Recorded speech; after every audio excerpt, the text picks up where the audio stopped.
నేను బయటికి వెళ్తే మామూలుగా ఉండదన్న కేసీఆర్ ఇదేనా? హత్యా రాజకీయాల్ని ప్రేరేపించడమే నీ లక్ష్యమా? కాళేశ్వరం అవకతవకల మీద మీతో పాటు హరీష్ రావు ఇతర అధికారుల మీద ఏసీబీ కేసుల్ని తర్వాత కేసులను పురమాయించినందుకే తనను హత్య చేయించిండ్రా? ఉద్యమ కాలంలోనేమో ఆత్మహత్యలను ప్రేరేపించి లబ్ధి పొందిండ్రు. ఇప్పుడు మళ్ళీ రాజకీయాల కోసం రాజలింగమూర్తి హత్య దేనికి జరిగింది అని అంటే కేవలం మీ రాజకీయ ప్రయోజనాల కోసమే. మాకెవరైనా ఎదురొస్తే ఇట్లా ఉంటదని చెప్పడానికే ఈ హత్య జరిగింది.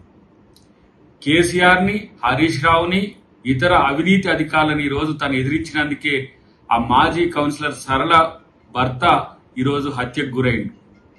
నువ్వు బయటికి వెళ్తే మామూలుగా ఉండదంటే హత్య రాజకీయాలు ప్రేరేపించడానికే ఇలాంటి ప్రయత్నాలు చేస్తున్నారా? తస్మాత్ జాగ్రత్త. ఇది మంచి రాజకీయ సంస్కృతి కానే కాదని చెప్పి బీఆర్ఎస్ పార్టీకి ఈరోజు హెచ్చరిస్తున్నాం.